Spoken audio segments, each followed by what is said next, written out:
rero ikindi kintu cyose Brian arusha ni nacyo cyanyuma yego arusha aba DJ cyangwa se abandi bantu bakorana nanjye. Brian ni umubyeyi. Yego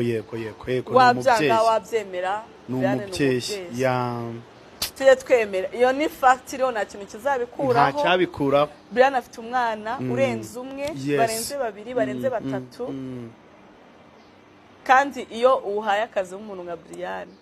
ni imigisha ihereza cyane rwose tutitaye dore ko social media igiye kuzadusaza abantu bose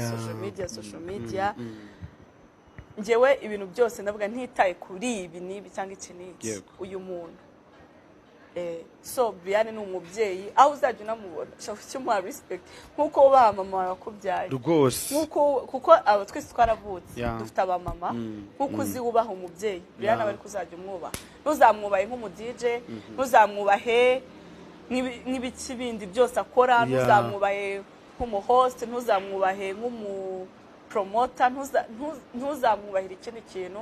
uzashira respect ko ari umubyeyi yashize abantu hano yashize umuntu ku isi afite n'abandi areberera barenze usko bira bintu Brian akora nenge ubwanye nabishoboye voilà usko nawe utabishoboye ntabwo nabishobora n'umuntu bishoboye uzi gufata umwana urenze umwe babiri batatu bane batanu oya jewe sinzi umunsi twireze kubona umwana kaka natoraga piri oya nundi twabonye gutya ku muhanda nari ndi kumwe nawe yeko nabona yose ko umuntu w'umucece Brian turitsarariza ntamwe byawurijijwe n'iki ngo man ngende mwese bimeze bite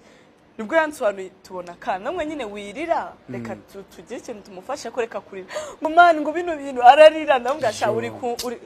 gukungura babarira simvuze ko tugiye kumubara muri ko ngo bibabaje ngo bari ngo muya so umuntu umeze gutyo umutima nukuri mana yanjye umutima afite ugirwa n'abake rwose simbishoboye nubishoboye naye muntu dukukiye nubishoboye so Brian njye mfite impamvu nyinshi zituma horana nawe